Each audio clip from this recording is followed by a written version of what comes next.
Learn Ramayan before Mahabharat. अगर कोई भी पेरेंट अपने बच्चे को इंडियन हिस्ट्री या धर्म के बारे में पढ़ाना चाहता है या कोई इंसान है who is very curious about Shri Krishna और राम जी, तो आपको पहले रामायण से शुरुआत करनी चाहिए। बिकॉज़ अगर आप कोई बच्चे को देखो तो या फिर हमारे भी ह्यूमन माइंड को देखें, इवोल्यूशन के बेसिस पे वो एक चीज़ पे ये समझ चुका है, या तो वो कोई चीज़ को ब्लैक या व्हाइट में ही डिफरेंशिएट करने की कोशिश करता है। यानी कि ये कप है, अब ये कप मुझे, मैं ये सोचूँगी या तो मुझे कप का कलर पसंद है या नहीं पसंद है, या मुझे कप में चाय पीना पसंद है या नहीं पसंद है। हम एक अनसर्टेन मोड पे नहीं रहते, हम जल्दी कंक्लूजन लाते हैं, राइट? सो क्या है, प्रॉब्लम क्या है कि जो हमारा महाभारत है उसमें सारे कैरेक्टर्स ग्रे है। इवन कुंती जो जिसने ऋषि मुनि के साथ ट्रेनिंग करी थी, या जिसने इतने मंत्र जाप पढ़े थे, जिसके वजह से उसने 5 पांडु पुत्र को जन्म दिया था, उसका भी ग्रे कैरेक्टर है कि उसने बिना पीछे मुड़े आदेश दे दिया कि आप जो भी दान में लाए हो वो बाँट दो, राइट? सो हर एक कैरेक्टर का एक बैक स्टोरी भी है, और फिर उसका कर्मा लूप भी है कि अगर इस बंदे ने ऐसा कर्म किया था, उसकी वजह से इसकी डेथ ऐसी हुई है, या ये पर्सन के साथ उसने बुरा किया था, इसकी वजह से उसके वजह से ये पर्सन के साथ उसकी डेथ हुई है, right? It's like a very complex story, और फैमिली ट्री भी बहुत बड़ी है।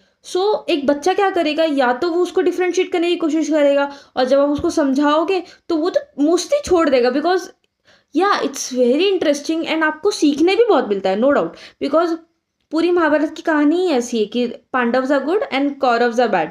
मतलब in terms of karma, in terms of preferences, in terms of their ambitions, in terms of their in terms of their goals, right? But then again हर एक character से कुछ ना कुछ गलती हुई है, और पूरी महाभारत ही इसी बात है पे है कि कैसे पूरा ये जो स्टोरी हुई, कैसे उन लोगों ने बाद में ये सब पहले सहन करके वापस कुछ झेला, मतलब मिला। एंड देन श्री कृष्ण की टीचिंग्स ही मोस्टली जो है आपको सीखनी पड़ती है, लाइक उससे आप एक कंक्लूजन पे आ पाते हो, राइट? नहीं तो आप तो एक प्लेन स्टोरी पढ़ रहे हो, and it is very interesting and it is very helpful. I would not disagree with that.